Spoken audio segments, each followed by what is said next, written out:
நான் அடித்த மணி அது மக்களுக்கு கேட்டுச்சோ இல்லையோ, கோர்ட்டுக்கு கேட்டுச்சு. சுப்ரீம் கோர்ட்டுக்கு அடித்தாம்பார் அப்பாயின்மெண்ட் ஆர்டர் அப்படிங்கிற மாதிரி டிவிகே மாநாடு குறித்து நீதிபதிகள் கேட்டிருக்காங்க. ஏன் வந்து கரூர் நடந்த இதுக்கு மதுரை கோர்ட்டுக்கு போகாமல் சென்னை கோர்ட்டுக்கு மாற்றிருக்கீங்க அப்படிங்கிற கேள்வியும், தலைமை பண்பு இல்லை அப்படின்னு தனிப்பட்டு விமர்சனம் பண்ணுறதுக்கு யார் அனுமதி கொடுத்தா, என்ன இது அப்படின்னு சொல்லி கேட்டிருக்கிறாங்க. அதுபோக தனி நீதிபதி வச்சு விசாரிக்கிறதுக்கு என்ன அவசியம்னு கேட்டிருக்காங்க. ஸோ இந்த மாதிரி அடுக்கடுக்கான விஷயங்கள் மூலிமா பல விஷயங்கள் கேட்டிருக்காங்க. அது எஸ்ஐடி விசாரிச்சிருக்கு. ஸோ அவங்களையுமே பல கேள்விகள் கேட்டிருக்கிறாங்க. போலீஸார் விசாரணையில் என்ன இவங்களுக்குள்ளேயே விசாரணை பண்ணிக்கிறீங்க, உங்களுக்குள்ளேயே நீதிபதி போட்டுக்கிறீங்க அப்படிங்கிற மாதிரி நீதி இருக்குது அப்படிங்கிற நம்பிக்கை வந்து மக்களுக்கு வந்து நியாயம் கிடைக்கும்னா சுப்ரீம் கோர்ட்டு நம்பி தான் இருக்கிறாங்க. மோஸ்ட்டாக அது ஒர்க் அவுட் ஆகிருக்கு. 2 வாரமாக தளபதி வாயே திறக்கலை. ஸோ இன்றைக்கி சனிக்கிழமை முடிஞ்சிருக்கு. ஸோ 2 வாரத்துக்கு எதுவும் கிடையாது அப்படின்னு சொல்லியிருக்காங்க. ஸோ வர்ற அடுத்த வாரம் சரவெட்டி தான் நினைக்கிறேன். ஏன்னா அப்படி ஒரு தீர்ப்பு தான் இப்போ வந்திருக்குது.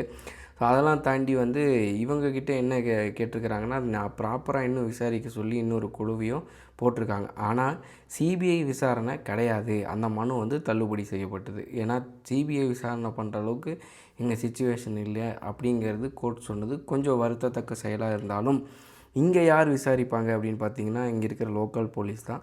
லோக்கல் போலீஸ் அஃப்கோர்ஸ் என்ன கண்ட்ரோலில் இருக்கும், அவங்களுக்கு ஃபுல் அதிகாரங்கள் வழங்கப்படுமா அப்படிங்கிறதும் நமக்கு தெரியலை.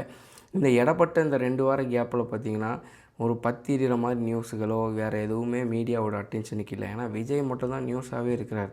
எடப்பாடி பழனிசாமி, அண்ணாமலை, சீமான் இவங்க என்ன பேசுகிறாங்களோ அதுதான் மீடியாக்கான நியூஸ். அதை தவிர வேறு எதை பற்றியும் அவங்க போடுறதே கிடையாது.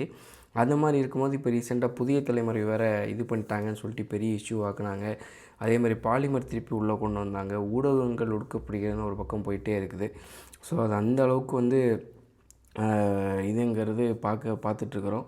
ஸோ இந்த தருணத்தில் வந்து தளபதி அவர்கள் இந்த 2 வார கேப்புக்கு அப்புறம் கர்ஜனையாக அப்படியே வந்து தெரிய விடுவாரா அடுத்த வாரம், இல்லை இதுக்கான எக்ஸ்ப்ளனேஷன் கொடுப்பாரா, ஏன் சாரிக்கு நானும் தான் பொறுப்பு அப்படிங்கிற அந்த ஒரு அக்னாலஜ்மெண்ட், அதாவது அப்பாலஜி இல்லை, ஒரு அக்னாலஜ்மெண்ட்டும் கொடுக்கணுன்னு மக்கள் எதிர்பார்க்குறாங்க.